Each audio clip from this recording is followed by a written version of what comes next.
ایک ماہر نفسیات سے کسی نے پوچھا کہ نکاح دنیا میں کب رائج ہوا؟ مذہب کے پاس تو اس کا جواب آسان ہے کہ سب سے پہلے تو لوگوں میں نکاح ہی تھا، بعد میں زنا آیا. جیسے جیسے دنیا میں عقل پرستی کا دور آیا ہے نا، عقل استعمال کرنا شروع کی ہے، پیغمبروں کی تعلیمات سے دور ہوئے تو زنا عام ہوا ہے. آپ جتنا ماضی میں جائیں گے آپ کو نکاح کا رواج اتنا نظر آئے گا. حالانکہ ترقی کم ہے، نالج کم ہے، تعلیم کم ہے، لیکن تہذیب آپ کو نظر آئے گی نکاح والی. تو ماہر نفسیات سے کسی نے پوچھا، انہوں نے کہا کہ 4000 سال پہلے نکاح کا رواج دنیا میں آیا ہے. پتہ نہیں کسی گورے کی کتاب میں پڑھ لیا ہوگا.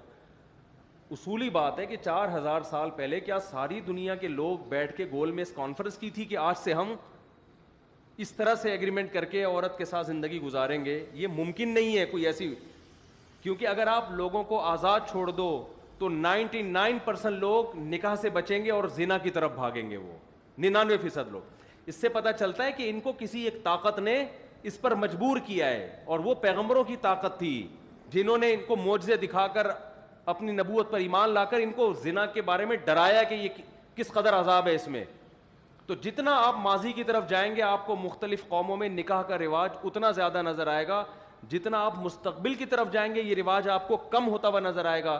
اس سے پتہ چلتا ہے کہ کوئی مینجمنٹ شروع میں تھی جنہوں نے، جس کے تحت یہ سارے کے سارے جمع تھے. اور قرآن یہی دعویٰ کرتا ہے کان الناس امۃ واحدہ، لوگ ایک مذہب پہ تھے، بعد میں دنیا میں بہت سارے مذاہب آئے ہیں، اور وہ ایک مذہب برحق مذہب تھا جس کو اسلام سے تعبیر کیا جاتا ہے، وہ پیغمبروں کی تعلیمات تھیں.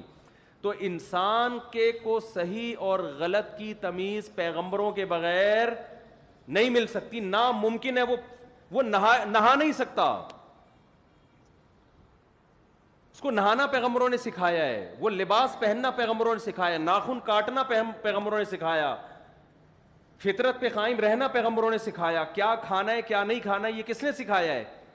جب خود سیکھنا شروع کیا تو آپ دیکھو کتے بلی بھی کھانا شروع کر دیے اس نے، اور کتے بلی تک اکتفا کیا ہوا ہے قانون کی وجہ سے. اگر آپ قانون کی گرفت تھوڑی سی ڈھیلی رکھیں تو انسانوں کو بھی کھانا شروع کر دیں گے، اور کھایا جاتا ہے. اور عقل یہ کہتی ہے کہ انسان اگر انسان کو کھا لے تو اس میں کوئی حرج، بولو بھائی، نہیں ہے. کیونکہ جب آپ مری گئے تو قبر میں کیڑوں نے بھی کھا لینا ہے، تو بہتر نہیں کسی وسیم بھائی کو کھلا دو آپ یہ.